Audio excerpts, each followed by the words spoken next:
नमस्कार, स्वागत है आपका इंडिया वॉइस पर। मैं हूं आपके साथ स्वीटी दीक्षित। रुक करेंगे खबरों की ओर। दिल्ली में G20 संसदीय शिखर सम्मेलन का आयोजन हुआ। बता दें कि जिसमें पीएम मोदी ने शिरकत की और इस दौरान पीएम मोदी ने भारत में हुए G20 समिट का सफल आयोजन बताते हुए जनसभा को संबोधित किया। उन्होंने क्या कुछ कहा, सुनिए।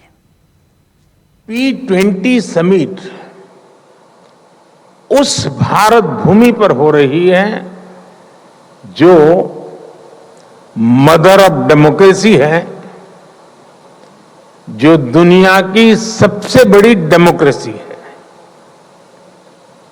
दुनिया की विभिन्न पार्लियामेंट्स के प्रतिनिधि के तौर पर आप जानते हैं कि पार्लियामेंट्स डिबेट और डेलिब्रेशंस का महत्वपूर्ण स्थान होती है। समय के साथ भारत की संसदीय प्रक्रियाओं में निरंतर सुधार हुआ है। ये प्रक्रियाएं और सशक्त हुई है। भारत में हम लोग जनरल इलेक्शंस को सबसे बड़ा पर्व मानते हैं।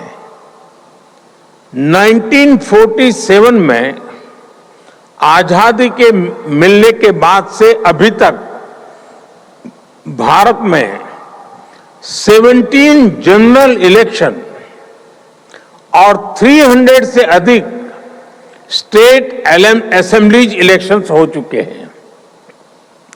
भारत दुनिया का सबसे बड़ा इलेक्शन ही नहीं कराता, बल्कि इसमें लोगों का पार्टिसिपेशन भी लगातार बढ़ रहा है।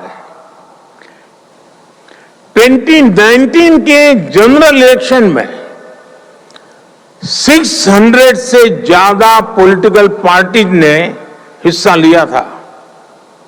इन चुनाव में 1 करोड़ यानी 10 मिलियन से ज्यादा गवर्नमेंट एम्प्लॉयज ने इलेक्शन का काम किया था।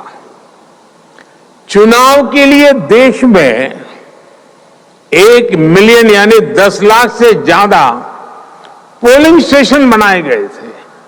साथियों, समय के साथ भारत ने इलेक्शन प्रोसेस को आधुनिक टेक्नोलॉजी से भी जोड़ा है। मुख्यमंत्री योगी आदित्यनाथ ने शनिवार को लोक भवन के सभागार में नवचयनित प्रधानाचार्य को नियुक्ति पत्र वितरित किया। बता दें कि निष्पक्ष और पारदर्शी भर्ती प्रक्रिया के तहत 219 प्रधानाचार्यों के पदों पर उत्तर प्रदेश लोक सेवा आयोग की तरफ से चयन किया गया। मुख्यमंत्री योगी ने 219 प्रधानाचार्य को नियुक्ति पत्र बांटते हुए कहा कि वो विद्यालयों को रचनात्मक गतिविधियों का केंद्र बनाए। वास्तव में एक बड़ा दायित्व है। शिक्षा के क्षेत्र में राजकीय इंटर कॉलेजेस में प्रधानाचार्य के रूप में कार्य करना ये सामान्य नहीं, एक असामान्य कार्य है। 2 चुनौतियां आपके सामने होंगी। एक, राजकीय इंटर कॉलेज एक समय में प्रदेश की शिक्षा की और खासतौर पर माध्यमिक शिक्षा की रीढ़ मानी जाती थी। समय बदला, समय के अनुसार चयन की प्रक्रिया समयबद्ध तरीके से न होने के कारण शिक्षा का स्तर गिरा और शिक्षा में जो प्रतिस्पर्धा प्रारंभ हुई थी, उस प्रतिस्पर्धा में कहीं न कहीं हमारे माध्यमिक शिक्षा से जुड़े हुए राजकीय इंटर कॉलेजेस एक प्रकार से पिछड़ से गए। लंबे समय से मांग हो रही थी इंटर कॉलेजेस के प्रधानाचार्य की नियुक्ति की प्रक्रिया को भी समयबद्ध ढंग से आगे बढ़ाया जाए। ऐसा नहीं कि कहीं बाधित पे रहा हो। पिछले 6 वर्ष के अंदर लगभग 6 लाख सरकारी नियुक्तियां हम लोगों ने प्रदेश से दी हैं। जिसमें से 1,64,000 तो केवल शिक्षकों की है। बेसिक और माध्यमिक शिक्षा में शिक्षकों की 1,64,000 से अधिक भर्तियां हुई हैं। एक बड़ी संख्या है। और यह भी व्यवस्था दी गई कि हमारे शिक्षा के केंद्र, हमारे शिक्षण संस्थान शिक्षक विहीन न हो। अगर कोई शिक्षक रिटायर हो गया है तो रिटायरमेंट के बाद उनको एक निश्चित मानदेय पर, एक फिक्स मानदेय पर तब तक उनकी सेवाएं ली जाए जब तक कि नए शिक्षक की तैनाती न हो जाए। और ये प्रक्रिया भी हम लोगों ने 2017-18 से लगातार प्रदेश में माध्यमिक शिक्षा से जुड़े हुए सभी संस्थाओं में इसको प्रभावी ढंग से लागू किया। जो छवि खराब हुई थी उस छवि से उभारने का एक प्रयास भी हुआ। एक समय ऐसा भी आया था जब ऐसे लगता था कि माध्यमिक शिक्षा परिषद से जुड़े हुए हमारे कॉलेजेस ये सभी नकल के अड्डे से बन गए थे। ठेके में नकल होती थी।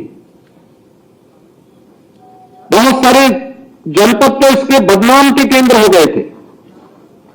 लेकिन आज हम कह सकते हैं कि इसमें जो पिछले 6 वर्ष के अंदर सुधार हुआ उसमें से गत वर्ष माध्यमिक शिक्षा परिषद के द्वारा संपन्न हुई हाई स्कूल और इंटरमीडिएट बोर्ड की परीक्षा एक नजीर भी बनी। फिलिस्तीन आतंकवादी समूह हमास के साथ इजराइल के युद्ध के बीच में देश छोड़ने के इच्छुक 212 भारतीयों को लेकर पहली चार्टर उड़ान गुरुवार को बेन गुरियन हवाई अड्डे से रवाना हो गई है।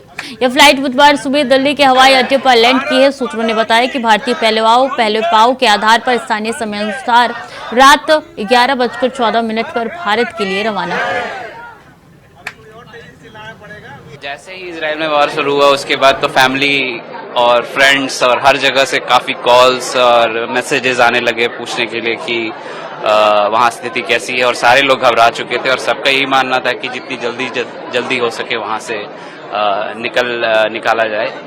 तो सब लोग घबराए हुए थे बेसिकली। तो आपको इवैक्यूएशन के लिए आप इसको थैंक्स करना चाहिए? हाँ, इवैक्यूएशन के लिए मैं मिनिस्ट्री ऑफ एक्सटर्नल अफेयर्स जिसने सही टाइम पे ये स्टेप लिया कि हम लोग को बाहर निकाला जाए, उनको थैंक करूंगा। Of course foreign external minister को जयशंकर को जी को थैंक्स कहना चाहूंगा कि उन्होंने एकदम सही टाइम पे ये डिसीजन लिया है। थोड़ा डर लगता है, बच्ची के साथ फिर सेल्टर में जाना होता है, बसता है वो बसता है जब वो आता है रॉकेट तो बहुत डर लगता है। इस वजह से यहाँ हम लोग सेफ हैं। यहाँ आके अच्छा लग रहा है क्योंकि मतलब हम लोग सही टाइम पे आ गए हैं।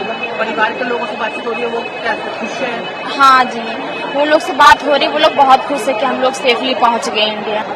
हाँ जी, डर तो लगता था। जब सायरन बजता था तो हम लोग को 1.5 मिनट का टाइम मिलता था जाने के लिए शेल्टर में, तो उस बीच डर लगता था क्योंकि बच्ची छोटी थी तो डर लगता था कि हमको 1.5 मिनट के अंदर ही जाना है हमको शेल्टर में। First of all, I would like to thank Indian embassies over there in Tel Aviv. They support every time for their citizens in Israel. At this situation, they support us very well. And once we got to know that they are going to evacuate us, they started a portal. We registered. At night, 12 o'clock in the morning, they confirmed that yes, today you have flight, you can fly to India. And this process was very excellent. And we are here quickly, and this is very excellent. I think this operation is very excellent and successful. All we came here and we are very happy to come back to India. So yes, and also the Israel government is doing very good job. Their IDF, Israeli Defense Forces, they are doing day night. They are fighting for their people, for us, for the foreigner who are working there. And this is the actually safe place. Here we can see that we are looking at the many video watching, but actually they are inside the Israel. It is safest. We live in southern part, like the city is Midrisha. It's safe, but we decided because of him, we decided to come back to India. So How was it? Yes, on first day, actually we were sleeping, and at around 6:30 there was a siren. So, because we didn't hear in 2 years, we didn't experience that much of chaos. So we run to shelter, and with him, it's very hard. But we manage. But I guess we live in shelter for 2 hours because another siren. But after that, we were okay there. Yeah, we are so relaxed, and we thanks government of India and like our Prime Minister and every minister to support us to come back. Thanks to everyone. हमारा Indian government से second day से ही like जैसे ही हुआ कि हाँ start हो गया है, वो सब ग्रुप्स में वो लोग एक्टिव थे, like in contact. So they were like cooperating with us, yeah, and giving all information everything, and this was like smooth, like it was good, yeah. Yeah, we are very happy for the Modi government to help us support for this help has evacuate through Operation Ajay, and we are very thankful for us to provide. फिलहाल तो हमारे reason में उतना ज़्यादा ये नहीं था, लेकिन इंडियन गवर्नमेंट ऐसा ये कर रहा है तो मुझे लगा ऐसा कि हमारे रीजन में भी खतरा हो सकता है, तो just for the precaution going there. क्या क्या फॉर्मेलिटीज करनी पड़ी आपको इस फ्लाइट को लेने के लिए? जस्ट एक रजिस्ट्रेशन करना था एम्बेसी के साइट पे जाके. रजिस्ट्रेशन के बाद वहाँ से एक मेल आया कि अगर आप जाना चाहते हैं तो कंफर्म करें, और कंफर्मेशन के लिए मैंने एक फिर से रजिस्ट्रेशन करना हुआ. फिर फाइनली वो लोग कंफर्मेशन मेल भेजा कि आपका बुक हो गया. आप जस्ट डरे हुए थे, सहमे हुए थे, कॉल्स आ रहे थे? मेन रीजन वही है, मैं डरा हुआ नहीं था यहाँ पे, लेकिन घर वालों से एकदम कंटिन्यूअस आधे घंटे में कॉल आ रहा है, इसलिए ही बेसिकली जा रहा हूँ. आप क्या कहेंगे भारत सरकार को? उन्होंने ऑपरेशन अजय चला रहे हैं. बहुत धन्यवाद भारत सरकार, बीजेपी, मोदी जी, सबको बहुत बहुत धन्यवाद. यहाँ पे लोग, यहाँ पे नहीं, basically out there in our home, सब लोग बहुत ज़्यादा पैनिक कर रहे हैं, और ये ऑपरेशन अजय के थ्रू काफ़ी हेल्प मिल रहा है सब लोगों को. मैं तो इजराइल में घूम रहा था, मेरी बेटी पीएचडी कर रही थी यहाँ पे. मैं 23 तारीख को आया था और मेरी लास्ट फ्लाइट जो 8 तारीख को थी, परंतु बीच में युद्ध का प्रोग्राम हो गया इधर, इसके कारण फिर फ्लाइट कैंसिल हो गई. एयर इंडिया ने सारी फ्लाइट कैंसिल कर दी. उसके बाद फिर हमें ऑपरेशन अजय का पता चला, तो हम एम्बेसी से कांटेक्ट किया, तो इन्होंने हमें बोला कि आप इतने बजे आइए और अब आप इंडिया सेफली जा सकते हैं. नहीं, हम बहुत सेफ जगह पे थे और बहुत अच्छी जगह पे रह रहे थे हम, उसके हमें कोई प्रॉब्लम नहीं हुई. बहुत बढ़िया. Modi is the great. Yeah, I am very happy, and like it's been really scary here. Now we are going home, and see you in India. Any message to the Indian government? Yeah, thanks a lot Indian government for sending this evacuation. Thanks a lot. No, look, it's obviously a difficult time for all those people in Israel who've been dragged into this conflict, innocent people. As you know, today is the first flight of Operation Vijay, and this is completely in keeping with our Prime Minister's vision, Prime Minister's determination that our government, his government, will never leave any Indian behind. Any Indian anywhere in the world that finds himself or herself in harm's way, our government, our Prime Minister is determined to protect them, bring them back home safely, and I'm very glad this plane load of students and Indians have managed to fly back safely, and I think in a lot of ways we are deeply grateful to our Prime Minister, and of course everybody involved, the Minister Jaishankar, the team at the External Affairs Ministry, the flight crew of this Air India flight, for making this possible, for bringing our children back home safely and soundly and back home to their loved ones. And this is certainly something that is a signature of our government, that we leave no Indian behind in harm's way. No, stay calm, stay calm, be in touch with the embassy there, because the government of India will certainly make all the efforts that are necessary to bring you back home safe and to reunite you with your families. This is something that our government has done repeatedly, will always do. Every time that an Indian finds himself in harm's way, our government will step up and do whatever is necessary to bring them back home safely. The Embassy of India in Tel Aviv has been working continuously to ensure the safety and welfare of all our Indian citizens in Israel. Yesterday, the External Affairs Minister announced Operation Ajay to help those Indians who wish to return to India. And today, under that Operation Ajay, the first flight is going back to India.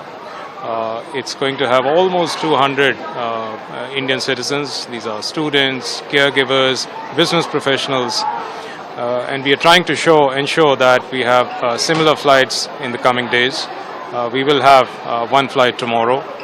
And again, through you, I would like to reach out to my fellow Indian citizens here and urge them to remain calm, stay safe by following the local safety advisories, and tell them that we are always there with them. We are standing with them. खबर लखनऊ से है, जहां शिक्षक भर्ती के अभ्यर्थी अचानक मुख्यमंत्री आवास का घेराव करने पहुंचे। बता दें कि मुख्यमंत्री आवास चौराहे पर अचानक पहुंचे शिक्षक भर्ती के नौकरी के लिए प्रदर्शन लगातार हो रही है, लेकिन लखनऊ पुलिस को भनक तक नहीं लगी है। वहीं प्रदर्शन कर रहे सभी स्टूडेंट्स को पुलिस ने दूसरी जगह लेकर छोड़ा है।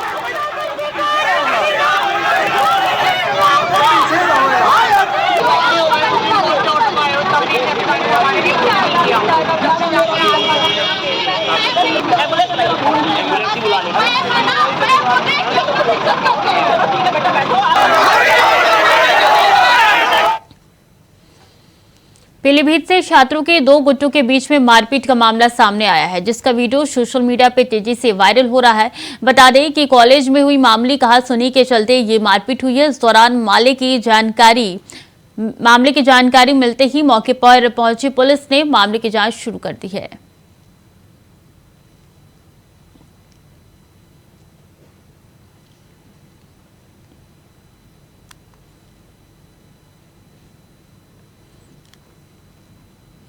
बरेली में एक ट्रक ने बाइक सवार को जोरदार टक्कर मार दी, जिसमें एक युवक गंभीर रूप से घायल हो गया। सूचना मिलते ही पुलिस मौके पर पहुंची और घायल को इलाज के लिए जिला अस्पताल भर्ती कराया। बता दें, पुलिस ने टक्कर मारने वाले वाहन को कब्जे में लिया।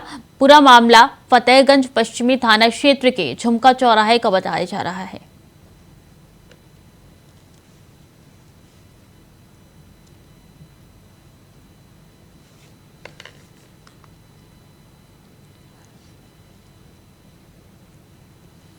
दिल्ली के pharmaceutical science and research university में चिंतन शिविर का आयोजन किया गया।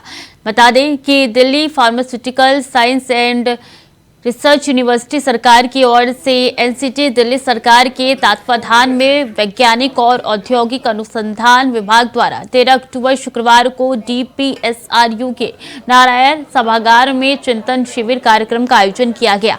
साथ ही विज्ञान और प्रौद्योगिकी मंत्रालय और डीएसआईआर, डीपीएसआरयू, सीआरटी, डीएच और डीआईआईएफ ने हेल्थ केयर, एमएसएमई और उभरते स्टार्टअप के क्षेत्र में इस चिंतन शिविर का आयोजन किया गया।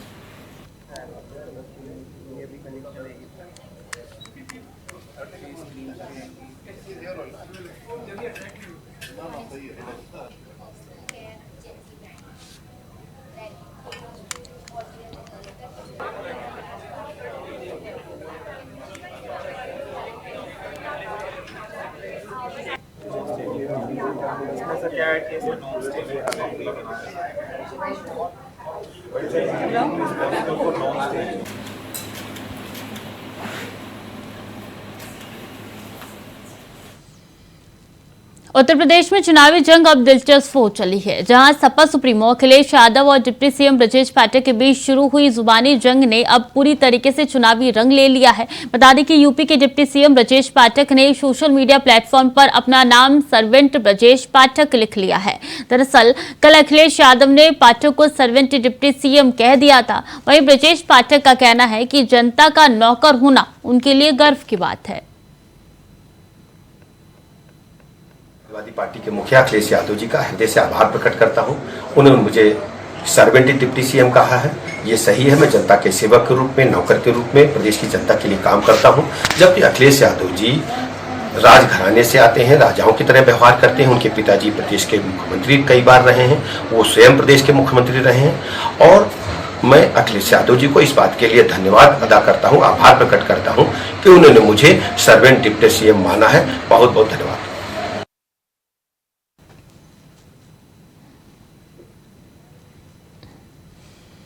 रायबरेली में खनन माफियाओं पर तहसीलदार ध्रुव कुमार यादव ने कार्रवाई की है। कार्रवाई में एक जेसीबी, 3 ट्रैक्टर, ट्रोलिया समेत कई गाड़ियां बरामद हुई है। जलमऊ तहसील क्षेत्र के पखरौली स्थित सूरजपुर में काम चल रहा था।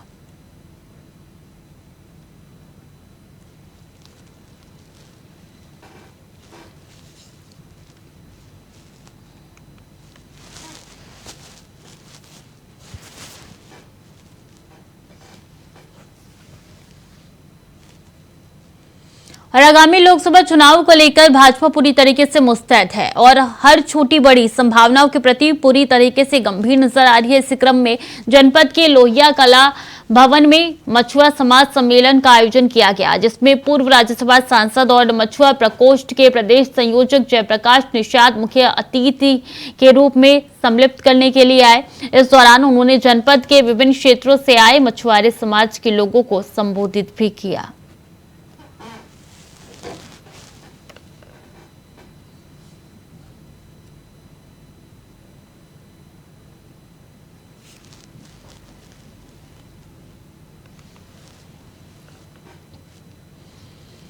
सोलन कस्बे में 4 दुकानों पर हिंदुस्तान यूनिलीवर के नकली उत्पाद बेचे जाने का मामला सामने आया था।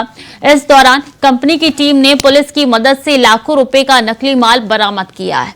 साथ ही हिंदुस्तान लीवर कंपनी के अधिकृत मैनेजर अंसार खान ने मीडिया को बताया कि उन्हें सलोन बाजार में हिंदुस्तान यूनिलीवर कंपनी के नकली उत्पाद बेचे जाने की जानकारी मिली थी, जिसके बाद उन्होंने पुलिस को तहरीर दी। साथ ही पुलिस ने मामले पर कार्रवाई करते हुए लाखों रुपए का नकली माल बरामद किया।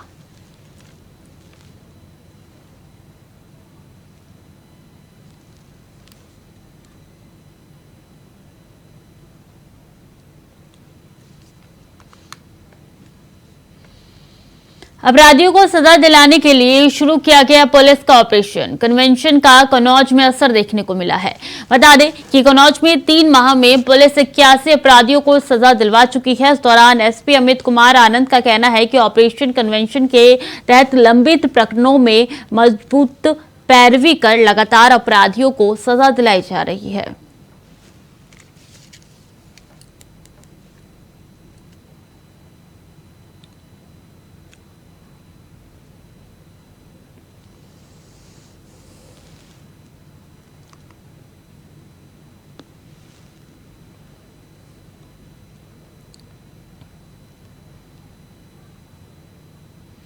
जौनपुर में बाइक सवार 3 बदमाशों ने लकड़ी व्यापारी को गोली मार दी, जिसकी इलाज के दौरान मौत हो गई। घटना का वीडियो सीसीटीवी कैमरे में कैद हो गया है। बता दें कि ग्रामीणों ने एक हमलावर को पकड़ लिया है, वहीं 2 बदमाश मौके से फरार हो गए, जिसके बाद ग्रामीणों ने बदमाश को पुलिस के हवाले कर दिया है। वहीं पुलिस ने कार्रवाई करते हुए फरार हुए दोनों बदमाशों को गिरफ्तार कर लिया। पूरा मामला मटियाहू थाना क्षेत्र का बताया जा रहा है।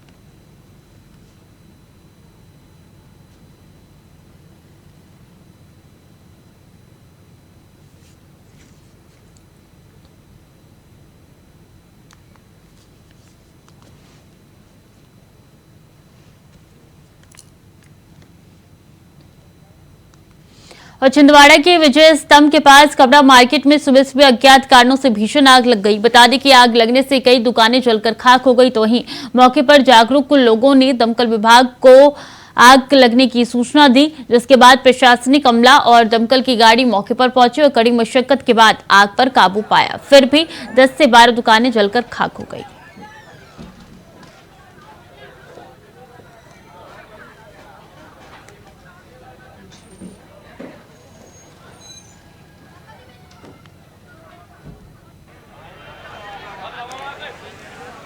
तो आग लग गई है, जिसकी तस्वीरें हम आप तक पहुंचा रहे हैं। लोगों ने दमकल विभाग को इसकी सूचना दी। आसपास के कई ऐसी दुकानें जो कि आग में जलकर खाक हो चुकी हैं। आनन फानन में आग को बुझाने का प्रयास किया गया। आग काफी हद तक बुझ चुकी, लेकिन जब तक आग बुझी तब तक कई दुकानें जलकर खाक हो चुकी थी। चित्तौड़गढ़ में जिला राजकीय श्री सावलिया जी चिकित्सालय के हाल बेहाल दिख रहे हैं। बता दें कि छोटे कार्मिकों पर भेदभावपूर्ण तरीके से निशाना बनाकर कार्रवाई की जा रही है, जिस वजह से निकालने के नोटिस दिए जा रहे हैं और जिम्मेदार नर्सिंग अधीक्षक खुद नियमों का पालन नहीं कर रहे हैं। तो वहीं महिला चिकित्सालय नर्सिंग अधीक्षक संध्या सोलंकी ऑन ड्यूटी के नियमों को ताक पर रखकर बोर्ड में परिवारजनों की सेवा कर रही है। साथ ही चिकित्सालय नर्सिंग अधीक्षक दिनेश गर्ग ने नियमों को ताक पर रखकर बोलते हुए दिख रहे हैं कि कौन करेगा मुझ पर कार्रवाई, नहीं कर सकता कोई भी।